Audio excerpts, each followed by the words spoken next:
Welcome to everyone. आज मैं आप लोगों के सामने ईएससी 2025 के लिए स्ट्रेटेजी प्लान लेकर आया हूं। तो देखिए, हमारा जो ईएससी का जो पैटर्न है, जैसे कि आपको मालूम है 3 स्टेज होती हैं, प्रीलिम्स, मेंस एंड इंटरव्यू। तो जो प्रीलिम्स में आपके 2 पेपर होते हैं, एक होता है आपका 200 मार्क्स का जिसे ईएससी जीएस पेपर बोला जाता है, जो कि 2 आवर का होता है। फिर आपका एक टेक्निकल पेपर होता है जो कि आपका 3 आवर का होता है। ओके, अब क्या होता है, यहां केवल मैं जीएस पेपर को डिस्कस करना चाह रहा हूं, पेपर को ना बोलकर मैं ये कहना चाह रहा हूं आपको कि यहाँ जो सब्जेक्ट है और क्या हमारी एक स्ट्रेटेजी रहनी चाहिए कि किस पैटर्न में हमें उसे स्टार्ट करना चाहिए या पढ़ना चाहिए। देखिए, ये 10 सब्जेक्ट आपके सामने हैं।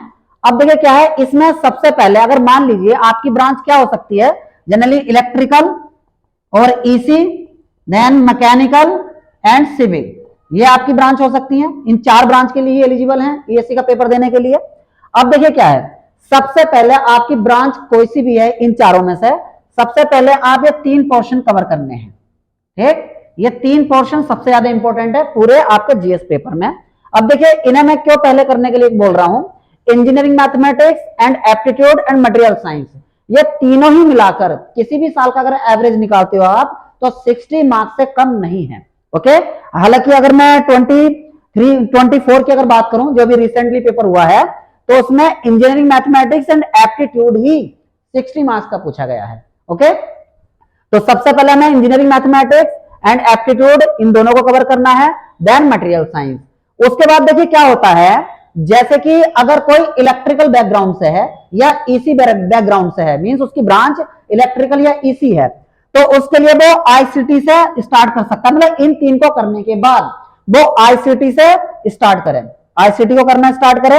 अगर मान लीजिए कोई मैकेनिकल है या सिविल ब्रांच से है, तो वो आप यहां से प्रोजेक्ट मैनेजमेंट ले सकते हैं। ठीक है, तो ब्रांच वाइज मैं बता रहा हूं, अगर मान लीजिए इन तीनों को तो किसी भी ब्रांच का वो करना है।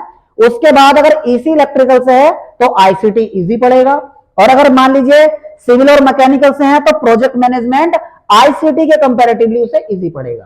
ठीक है, बाकी करना तो आपको सभी, अगर अच्छा स्कोर करना है तो, लेकिन पहले मैं फ्लो बता रहा हूं कि किस फ्लो में आपको करना चाहिए ब्रांच वाइज। अब आते हैं इधर से, देखिए इधर से ऐसा नहीं है कि मैंने सीक्वेंस में लिखा है, मैं बता रहा हूं आपको सीक्वेंस क्या फॉलो करना चाहिए। अगर मान लीजिए इन 5 सब्जेक्ट को देखते हैं, अगर आप एक मैकेनिकल बैकग्राउंड से हैं तो आपको इंजीनियरिंग ड्राइंग ज्यादा इजी पड़ेगा। ओके, हालांकि वेटेज इंजीनियरिंग ड्राइंग का केवल बहुत ही कम होता है, हालांकि सेफ्टी इसी के साथ इंक्लूड है जो कि सिलेबस के अंदर है। तो अगर इंजीनियरिंग ड्राइंग और सेफ्टी को मिलाएं तो ये एक बड़ा वेटेज हो जाता है। तो अगर मैकेनिकल से हैं आप तो आप फिर इंजीनियरिंग ड्राइंग एंड सेफ्टी से स्टार्ट कर सकते हैं। इन्हें करने के बाद फिर आगे बढ़ते हैं। अब देखिए जो यहाँ एथिक्स है, एथिक्स देखिए क्या होता है, क्वेश्चन इतने ज्यादा है, जैसे कुछ बच्चे बोलते थे, मुझे बहुत क्वेरीज भी आ रही थी कि सर एथिक्स तो बहुत बड़ा सब्जेक्ट है, आईएएस में भी होता है। लेकिन मैं आपको बता दूं, एथिक्स के अंदर ये काफी टाइप की एथिक्स होती है, जैसे इंजीनियरिंग एथिक्स और आपके प्रोफेशनल एथिक्स और आपका एनवायरमेंटल एथिक्स। लेकिन हमारे सिलेबस में जो मेंशन है, ईएससी के सिलेबस में खास करके इंजीनियरिंग एथिक्स है, मतलब जो इंजीनियरिंग ओरिएंटेड एरियाज है उसमें हमें एथिक्स को पढ़ना है। ओके, तो आगे चलते हैं हम। अब फिर आगे आता देखिए एनवायरमेंटल साइंस।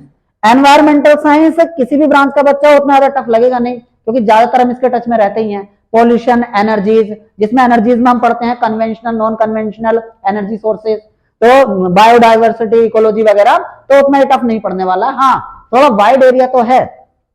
उसके बाद देखिए standard and quality. Standard and quality अगर आप बात करें तो मैकेनिकल वाले ज्यादा इससे रिलेट करेंगे, तो उन्हें इजी पड़ेगा, तो वो इससे स्टार्ट कर सकते हैं इन 5 को करने के बाद। अब आगे देखिए करंट अफेयर। अब करंट अफेयर के लिए तो देखिए, इसे मैं सबसे लास्ट में पढ़ने के लिए इसलिए बोलता हूं क्योंकि इसका कोई फिक्स रेशियो तो है नहीं कि भाई आता तो खैर ये ज्यादा है, लेकिन फिक्स इसका पैटर्न नहीं है कि इस एरिया से ज्यादा पूछना है या इससे ज्यादा। जैसे कि स्पोर्ट्स से क्वेश्चन जनरली नहीं आता है, लेकिन एक बार पूछ रखा है। ओके, तो आप लोग क्या करते हैं, देखिए मैंने ब्रांच वाइज थोड़ी सी स्ट्रेटेजी बताई है। और अब बात ये करते हैं, जैसे बहुत सारे बच्चों की ये क्वेरीज थी कि सर हमें अगर मान लीजिए अच्छे नंबर लाने हैं या क्रैक करना है या जस्ट क्वालिफाई करना है, प्रीलिम्स की बात कर रहा हूं मैं, तो कितने नंबर लाने होंगे इस जीएस के पेपर में। देखिए जीएस का पेपर जो है, जैसे कि मैंने अभी भी बताया था आपको, 200 मार्क्स का होता है। लेकिन एक क्वालिफाई को ना बताकर मैं टॉपर को बता रहा हूं कि जो टॉपर्स के मार्क्स आते हैं, अगर मान लीजिए 62 62 80 मार्क्स अगर आ रहे हैं आपके जीएस पेपर में, जो कि पहला पेपर आपका होता है 2 आवर का, तो एक बहुत ही अच्छा स्कोर माना जाता है। तो अगर आप इतना स्कोर कर पा रहे हैं, हालांकि ये भी देखा गया है पिछले साल के अगर रिजल्ट की अगर मैं बात करूं, तो जिसके 45 50s में भी हैं, उन्होंने भी जो ऑल इंडिया रैंक है 15 के अंदर आ गए हैं। वो सिविल ब्रांच है, ठीक है, और मैकेनिकल ब्रांच है, ठीक है। इलेक्ट्रिकल में थोड़ा ज्यादा गया था। तो आप लोगों को इसी हिसाब से प्लान करना है। अगर आपके मार्क्स 60 to 80 बन रहे हैं तो आप टॉपर्स की लिस्ट में हैं।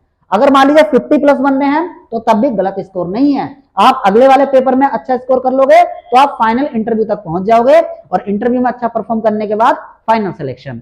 तो देखिए डियर स्टूडेंट्स, हमारे यहाँ जैसे कि अभी 11 मार्च से एक बैचेस स्टार्ट हो रहा है, जो ईएससी प्रीलिम्स और मेंस को ध्यान में रखकर ही तैयार हो रहा है। ओके, तो उसमें आप ज्वाइन कीजिए। और कोई भी डाउट है आपको किसी पर्टिकुलर सब्जेक्ट से रिलेटेड, या मान लीजिए आप सेल्फ स्टडी कर रहे हैं, किसी भी टॉपिक में आपको दिक्कत है, तो आप कमेंट सेक्शन में लिखिए, उसे मैं लेकर हाजिर होता हूं। या और भी जो रिस्पेक्टेड सर हैं किसी पर्टिकुलर टॉपिक के रिगार्डिंग जो सर पढ़ाते हैं वो आपको यहाँ कराएंगे उस चीज को। Thank you guys.